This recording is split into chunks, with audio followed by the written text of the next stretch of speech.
Passionnés d'électronique et de modélisme, bonjour. Il y a quelque temps, je vous ai présenté une série de vidéos retraçant la fabrication d'un passage à niveau. Si vous n'avez pas vu ces vidéos, vous pouvez cliquer sur les liens là-haut. D'autre part, récemment, on a parlé ensemble de la détection des trains par mesure de courant. Mais il y a une chose dont je ne vous ai pas parlé, et qui, à mon avis, est assez importante, c'est que si la distance entre le passage à niveau et le bout du canton est inférieure à la longueur d'un train, votre locomotive sera sortie du canton, et donc les barrières du passage à niveau vont se réouvrir, alors que les derniers wagons sont toujours sur le passage à niveau. Voyons ensemble ce qu'il y a moyen de faire pour pallier ce problème. Alors vous allez me dire, c'est très facile, hein, il suffit de mettre un essieu résistif sur le dernier wagon, et tant que celui-ci ne sera pas sorti du canton, les barrières vont rester fermées. Alors oui et non, parce que ici, à la gare centrale, je n'ai pas de boucle de retournement. C'est-à-dire que lorsque j'ai un train qui vient de la coquerie qui entre dans la gare centrale, pour pouvoir repartir en direction de la coquerie, je dois faire un tête-à-queue. C'est-à-dire, la locomotive qui était à un bout du train doit se mettre à l'autre bout pour repartir dans l'autre sens. Ce qui veut dire que si je mets mon essieu résistif sur le dernier wagon, après un tête-à-queue, ça va devenir le premier wagon. Et donc il sera juste derrière la locomotive, donc ça ne sert à rien.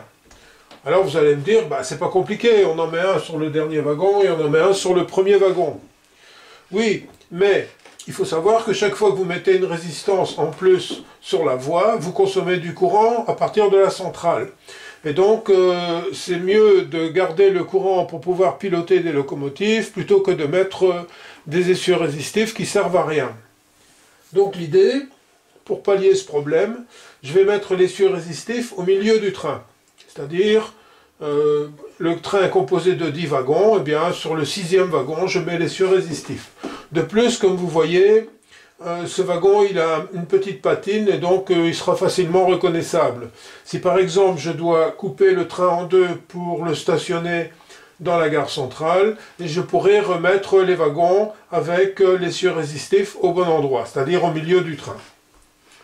Donc maintenant ce qu'on va faire, on va faire quelques petits essais pour savoir quelle valeur de résistance je dois mettre sur cet essieu résistif. Pour effectuer cet essai, j'ai pris des résistances de valeur comprises entre 1 et 10 kΩ. Et je me suis rendu compte qu'avec une résistance de 10 kΩ, le système fonctionne toujours. Il y a suffisamment de courant que pour être détecté. Mais malgré tout, je vais jouer la sécurité.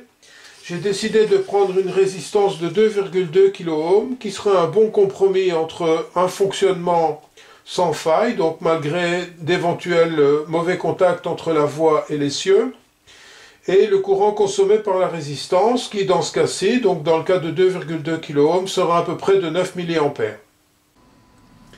Alors pour réaliser l'essieu résistif, je dois d'abord extraire la roue, mais la roue du côté où il y a la rondelle isolante.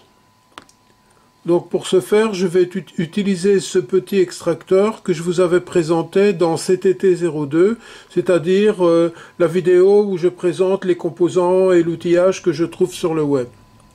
Donc ça permet d'une part d'extraire la roue de l'essieu, et ça va permettre aussi d'extraire la petite pastille isolante.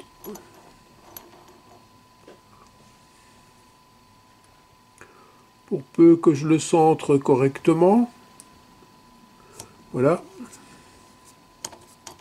Voilà, j'ai donc extrait la petite pastille isolante. La première chose à faire maintenant, c'est de réaliser une petite gorge dans la pastille en plastique afin de faciliter le remontage avec la patte de la résistance. Donc pour ça, j'utilise une petite lime triangulaire et j'effectue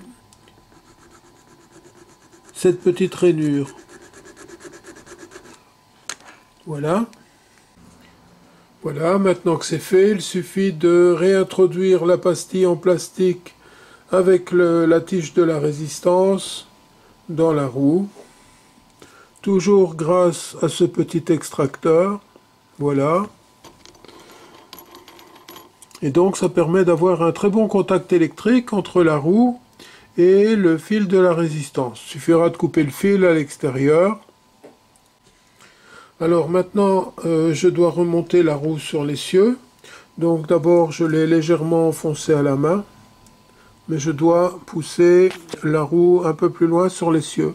Donc pour ça, j'ai enlevé l'embout de mon extracteur. Vous voyez, il y a des embouts de diamètres différents qui sont simplement vissés. Ensuite, je viens mettre l'essieu sur l'extracteur. Voilà. Et puis, je n'ai plus qu'à serrer pour pousser la roue sur l'essieu. De temps en temps, je vérifie un peu où j'en suis. Encore un peu.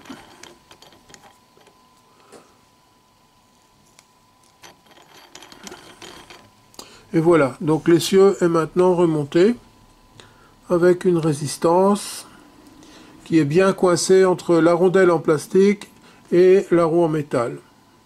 Voilà, il me restait simplement maintenant à enrouler l'autre fil de la résistance sur l'axe de l'essieu. Alors notre essieu résistif est maintenant terminé.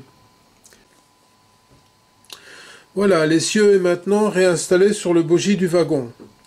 Alors vous allez me dire qu'il y avait certainement moyen de réaliser un essieu résistif beaucoup moins encombrant que ce machin-là. Je suis tout à fait d'accord. On pouvait utiliser une CMS, on pouvait graphiter l'essieu, et on peut même acheter des essieux résistifs tout faits dans le commerce. Mais moi, ce que je voulais, c'est que la résistance soit suffisamment encombrante que pour bloquer l'essieu, pour bloquer sa rotation. Comme ça, je transforme une roue en patin. Et donc, j'augmente fortement la qualité de contact entre le rail et l'essieu qui est résistif. J'ai maintenant remis le wagon avec l'essieu résistif dans le train et on va refaire exactement le même essai que tout à l'heure pour voir si ça résout le problème. Alors bien entendu, j'utilise le même cran de vitesse. La loco entre dans le canton, le PN se ferme.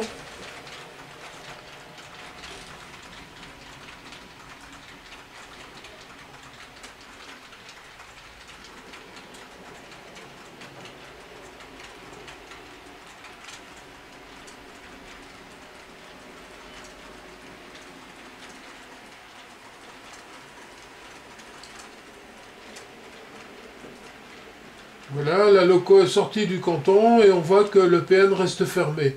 Et je peux même arrêter le train sur le canton. La loco est en dehors, mais on voit que le PN reste fermé.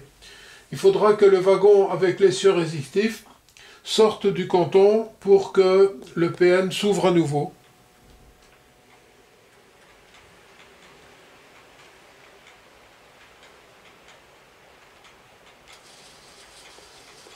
Voilà, le wagon est sorti du canton et le PN est ouvert à nouveau. Donc notre problème est résolu. Ainsi s'achève cette troisième vidéo traitant de la détection des trains. Si vous avez besoin d'informations complémentaires, laissez-moi vos questions dans la description de la vidéo. Sinon, eh bien, je vous souhaite bonne réussite dans vos projets et à bientôt pour d'autres aventures.